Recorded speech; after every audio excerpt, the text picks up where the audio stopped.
Governor Hogan responds to criticism not enough people are being vaccinated. This comes as roughly 2,000 more people test positive for the virus here in Maryland. Now, while thousands of Marylanders are being vaccinated every day for the virus, the governor says he's not happy with how fast it's going, so he's making some changes. WJZ is live this morning in the Fairgrounds. Annie Rose Ramos breaking down the latest information. Good morning, Annie Rose.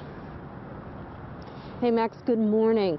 Under this new expanded priority list from the governor, even more Marylanders will be able to get vaccinated sooner than expected.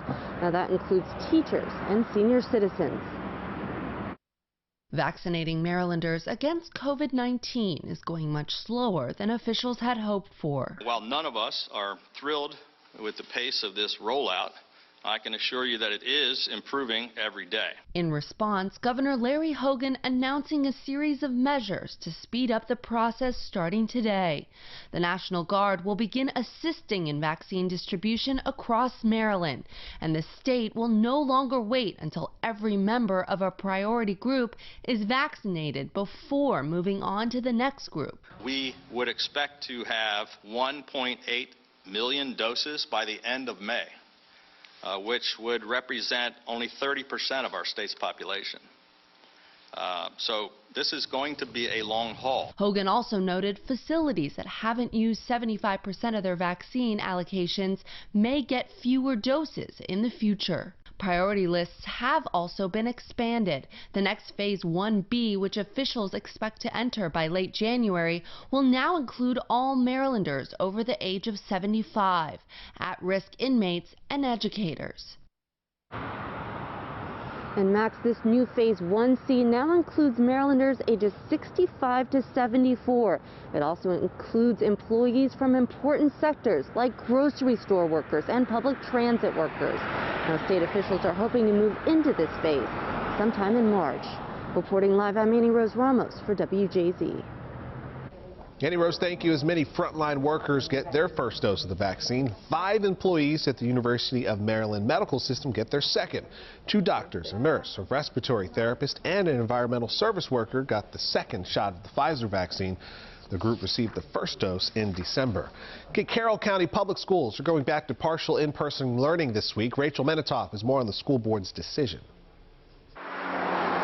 Carroll County schools will reopen this week after having closed in November because of rising COVID cases. Families, though, will be given options.